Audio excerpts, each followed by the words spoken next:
Hey, what's up, y'all? This is Lewis Speaks 2024, and today I want to talk to you all about what does it mean to be judgmental.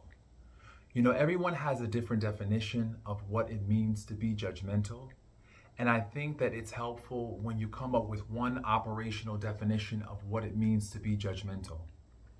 In my estimation, and please, I would love your feedback on this definition because I think that it varies with every different person. Me personally, my definition of being judgmental is someone who prematurely forms an opinion about someone without having all the facts. It's someone who is sanctimonious, holier than thou.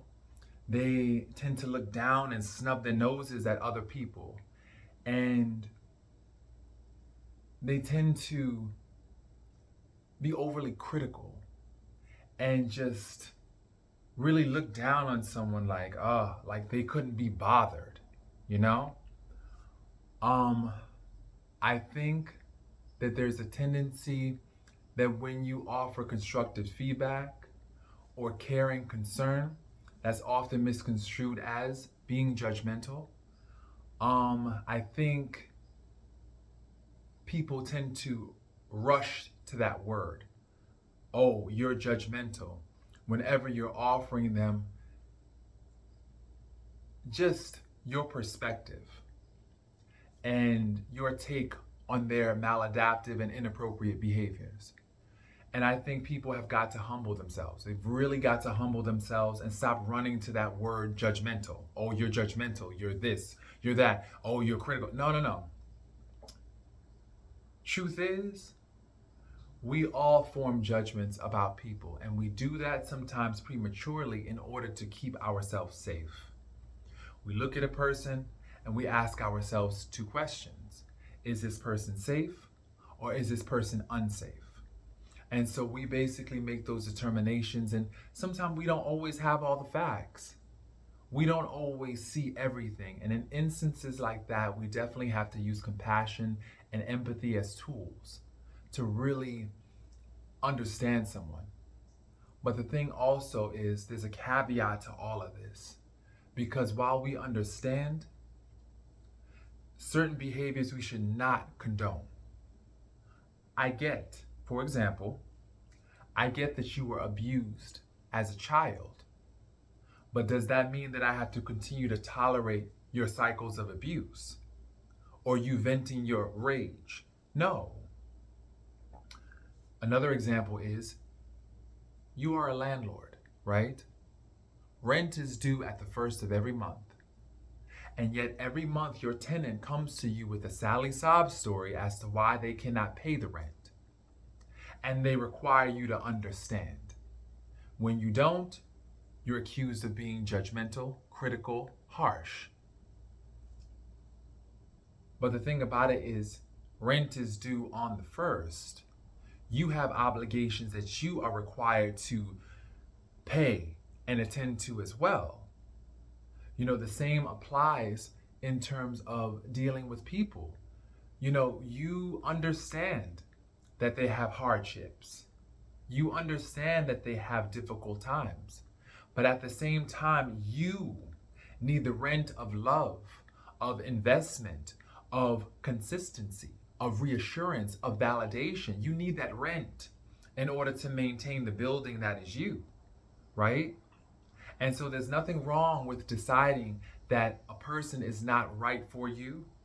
A person is not what you need.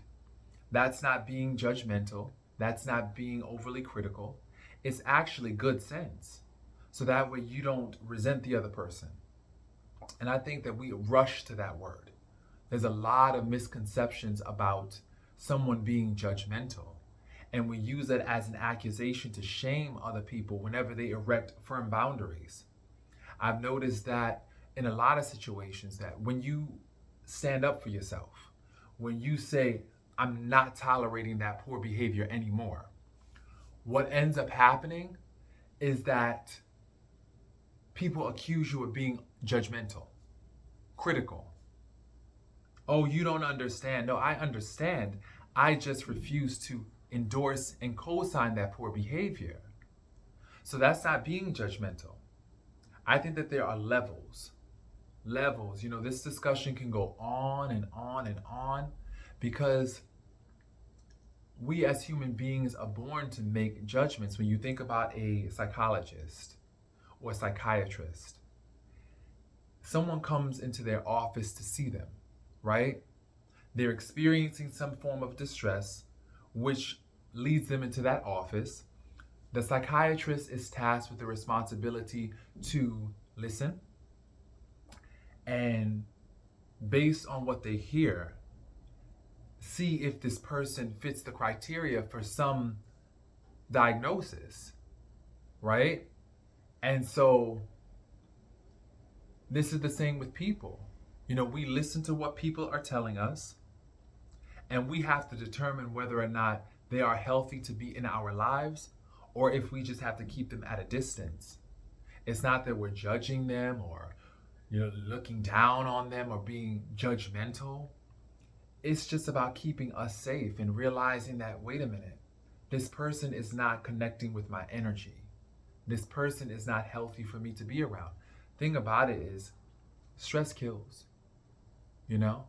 People can literally make you sick. They can make you sick. Stress is known to trigger autoimmune dysfunction.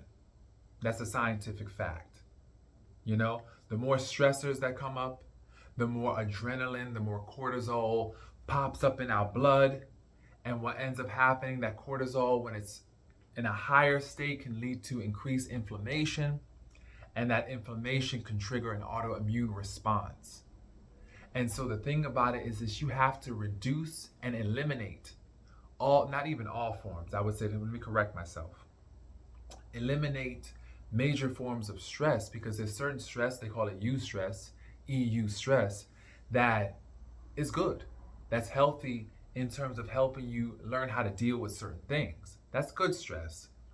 But then you have that unhelpful stress, that unnecessary stress that leads to heart attacks, strokes, diabetes, inflammation, gut issues, mental imbalances.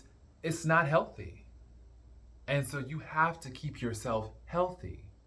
You have to erect firm boundaries to keep yourself, because I've learned this. If you don't take care of yourself, nobody's going to. It's just that simple.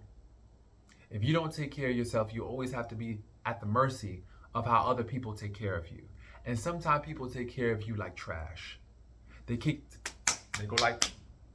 care of you like trash. They don't want anything to do. So you have to take care of yourself like love, like care, like nurturance, like genuine, just concern. You really have to have that love of self. And will that require you to make judgments? Yes. I think, to be honest, it's okay to make judgments about certain people, but it's not okay to be judgmental. It's not okay to look down on other people or be overly critical or shame them or guilt them or just abuse it. That's not okay. And I think that's what judgmental in my definition is. It's that abusive type of judgment where you want to just, look down on somebody, That's the judgmental, that's toxic, that's unhelpful, that is wrong. But forming judgments and being aware and also being open to have those judgments challenged and being open to new information, I'm with it. Definitely. That's important to always be open to new information. None of us are static. We are mutable, changeable people. We're able to grow, we're able to shift, we're able to learn. And I think that being open to and receptive to someone's change, I'm with it. I'm with it. My entire profession is based on the assumption that people can change. People can change. As a social worker, as a licensed clinical social worker, I am definitely one who believes in the power of change. At the same time, I also believe in the power of readiness. People have to be ready in order to change. They have to be motivated. There has to be some discomforting aspect of their experience that serves as motivation to change. And in order for the change to actually stick, let me be clear. But I think our society is so quick to rush to that word. They abuse that word, judgmental. They abuse it and they use it as a tool to shame individuals who only seek to protect themselves and keep themselves safe. You know? I dealt with sanctimonious people. You know, I've dealt with religious fanatics who oftentimes are very judgmental. And I think a lot of times they are judgmental because they want to keep themselves on the straight and narrow. They want to make sure that their faith is solidified. And so by being judgmental, they get an opportunity to, I guess, maintain their resolve to stay away from certain behaviors. So I think a lot of times it's a self-protective measure for other people, that sanctimonious judgmental behavior. I also think that other people like this illusion of superiority. They like to feel better than other people. It makes them feel more competent. There are certain people that only like to be around dysfunctional people because of that very reason. It makes them feel, I guess, healthy and together by comparison, you know? Looking at these dysfunctional lives, it makes them feel like, well, at least I'm not like, and that to me is judgmental. That, well, at least I'm not like her, at least I'm not like him. That's the judgmental behavior that we need to avoid. But I think personally, we all make judgments. That's just human nature. That's how we keep ourselves safe. There's nothing wrong with making a judgment, but also being open. As I mentioned before, being open and leaving room and space to be wrong about someone. You know, I with my clients, there's a lot of times I hope to be wrong about them. Please make me wrong about you. Prove to me that I'm wrong about you, you know? And I'm open to correction. And I think that's also important. We form judgments, but please be open to correction. Be open to the possibility that you don't know everything, that you're still learning, that you're still growing, that you're still evolving, like we all are. That's the reality. So I'm hoping this video was helpful, y'all. Thank you so much for listening. And please, I would love your feedback in terms of your definition of what it means to be judgmental. What does that mean to you? So thank you so much for listening, y'all. Peace.